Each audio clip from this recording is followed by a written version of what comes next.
Hello and welcome to Calvin's Garage.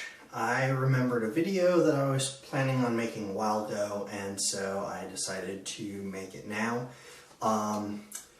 So the video is how to buy an old military truck. Maybe you've been thinking about getting into the historic military vehicles hobby for a while now and you're not sure where to start. Or maybe you've just been watching a bunch of M35 off-road videos and now you want your own capable, fun off-road truck. Or perhaps you're just curious how I came to possess two military cargo trucks from the 1950s. No matter what the reason is, this video is for you. When buying cars in general, and I'm talking about used cars and trucks, there are really two routes. There is the dealership and then there is private party. Those same two options are available when you're looking to buy used military vehicles. But you do have to know where to look. For dealers, occasionally you can find a truck at a random car dealer. Usually they've taken it in on trade or maybe they bought it from an auction. The biggest thing to keep in mind if you're buying from a dealer that doesn't specialize in selling old military vehicles is that they are most likely a salesman above all else, and they will not be familiar with the vehicle in general. With that in mind, here is a late 80s or early 90s M923 5-ton truck that was at a local dealer. I know that these were Cummins powered and had a 5-speed automatic transmission with the big super single tires and central tire inflation system. Of course, that was in its stock state, and I can't be sure what modifications have been made. The dealer probably doesn't know much more than year, make, and model.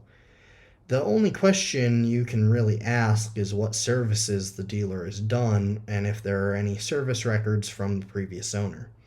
It's a long shot, but any work that they've done is work that you don't have to do. Beyond that, you really just have to rely on your own inspection, which is the case for any buying method, but we'll talk about that later. When it comes to pricing, it's a good idea to do your own research on pricing. Well, this truck appears in good shape, and I could see the truck going for that much if the dealer had cast a wider net, maybe advertised it in Military Vehicles magazine or something. I thought the price was a bit too high for the market that they were in, although I didn't bother trying to haggle with them because I couldn't afford the truck even if it was priced at what I thought it was actually worth. Clearly, other people agreed with me because this truck sat for over a year at the dealership, and for all I know, it could still be there. I haven't been there in a while. There are dealerships that specialize in selling old military vehicles. Midwest Military Equipment and Eastern Surplus and Equipment are two major dealers, but there are others. Not only do they carry a range of stock vehicles, they offer many customization options as well. They also have ranges in conditions and can sell you a completely rebuilt vehicle. The sales staff are also knowledgeable about the vehicle, and most of them are actually historic military vehicle enthusiasts, so these people are generally more knowledgeable about the product. If you want a vehicle that you know you can rely on, that won't break down, may be backed by a warranty, and is going to be in the best condition possible, and don't mind paying for those things, these dealers are great places. Private sellers of historic military vehicles come in two varieties. First, you have the enthusiasts. These people are into the historic military vehicles hobby. They might own a few vehicles, they might like to buy a vehicle, fix it up, and then later on they get kind of bored with it and they want to sell it so that they can start their new project. These people are great to deal with because they are usually very knowledgeable about the vehicle that's for sale. They might be more in tune with what the prices, what fair prices are, and generally, you're interested in the same thing that they are. In my experience, these sellers, because they're interested in the hobby just like you are, they'll treat you fair. Now, there are some exceptions, some people who think that they should get back all of the money that they put into a vehicle when they sell it, even though it doesn't generally work that way with any vehicle. let alone a historic military vehicle. But well, that's a topic for another time. The other type of seller is not an enthusiast, but just ended up with the vehicle somehow. Maybe they had an enthusiast family member who died, and so they are now selling their vehicles. Or maybe they bought the property and the vehicles came with the property. However they ended up with these, really they're just looking to get rid of them. They see them sort of similar to the salesman. They see them as products, as dollar signs. So they're generally going to be less familiar with the trucks, and they might not have an idea of how much they're worth. If they've done their research, that's good, but if not, you may have to educate them on what exactly they have and how much it's worth. Don't lowball them for the sake of it, and don't be condescending or rude. You might actually get a good offer that way. It's simple. People want to work with nice people. If you're nice, they might sell it to you cheaper than a jerk who offers a higher number just because they want to work with someone who's nice. Also, some people, even if they aren't interested in the hobby themselves, would love to see the vehicle go to someone who would really enjoy it rather than see it go to a scrapyard, and because of that you might get a deal. The third source is auctions. Now, I actually split this up into two different categories. The direct military surplus auctions, they're a whole other animal, so I'll deal with them in a second. But you also have auctions for where state and local municipalities, as well as businesses and private individuals, can auction off old military vehicles. Some towns or cities may have old military trucks that they used in their fire departments and road crews. These may have been donated or bought cheap directly from the military, or they may have been bought secondhand. As they auction these trucks off, you have the opportunity to buy them. The same auction sites also tend to have business liquidations and even personal collections. You're seeing some of the various military vehicles I've seen on an online auction site I frequent, Auctions International. If you do go this route, I encourage you to go inspect the vehicle before placing your bid and be careful not to get carried away. Occasionally, you can snag a great deal. This running, driving, titled 1954 GMC M211 went for $6,000. However, if you get swept up in the competition, you can easily overpay. I don't have a military vehicle example, but I once saw a decent 90s Ford Super Duty go for over 10 grand. Now, you can buy military vehicles straight from the military, but it's difficult. I've never actually done it, so I'm not an expert in the process, but you go to govplanet.com or one of the other sites and you register to bid. The registration process is actually more lengthy than other sites, and you need to wait until you're approved to bid. Then, if you are the high bidder, you can't even pick the truck up. You have to submit some paperwork to the government saying you understand this vehicle is not intended for road use. Once you finally get the thing home, you need to contend with the laws of your state to get the vehicle titled and registered. That's right, the vehicle does not come with a title, and it also has special exemptions from the emissions system. The laws vary widely by state, but I think you can register the vehicles in most states after jumping through a variety of hoops. Because of that, most of the vehicles the military sells are actually bought through surplus truck dealerships who take care of all the paperwork en masse, and they also go to companies that do mining or logging and don't need a title because the vehicle never drives on public roads. Okay, I've covered how to buy these trucks. Now, I won't go into the prices too much because that's going to depend a lot on the model, the condition, the source, and whether they have specific documents like a title, emissions exemption sticker, registration, and all that stuff. And it also depends on the general economy. I will also not go over pre-purchase inspections in detail. I will make a video of that in the future. But I do want to leave you with some rules to keep in mind if you're buying a military vehicle, no matter what source you're buying it from.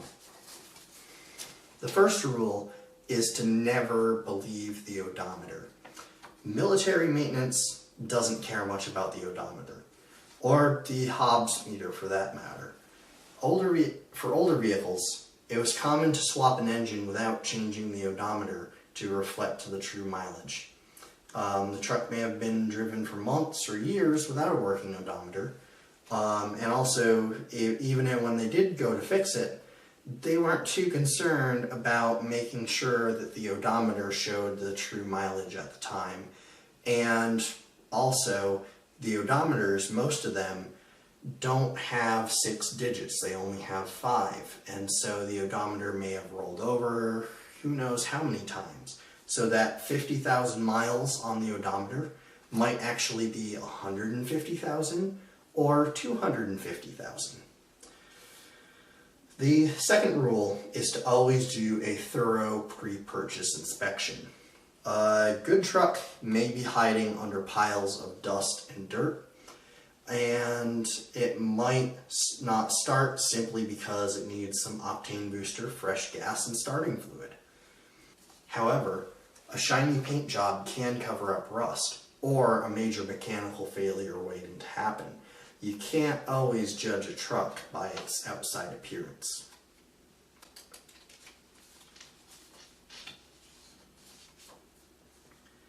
The third rule applies specifically to trucks that were not purchased directly from the military, so these second-hand vehicles or third-hand vehicles.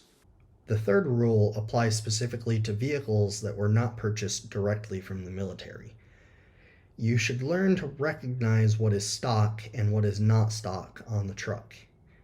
Even the trucks from the military may have gone through several rebuilds, like the M35 to the A2 and then the A3 conversions. However, in the civilian markets for military trucks, there are certainly people who prefer keeping their historic military vehicles as stock as possible. Like me, for instance, my M35 is almost 100% stock. The major components are all stock. There have only been slight modifications, and the modifications are mainly due to supply issues, such as not being able to find exhaust manifold studs or bolts that match the bolts on the side cover. As for the flashing lights on top and the large mirrors, often called California mirrors, although the truck did not originally come with them, they are items that were found on some of these trucks and are therefore stock. However, when you look at my 1952 GMC M211, the transmission is not stock. The automatic is gone, and this random Clark transmission is in it. It probably came from a GMC dump truck of the same era, but it was not used in the military. The stock fuel pump doesn't work, and rather than find a new one, the previous owner jerry-rigged a normal 12-volt one.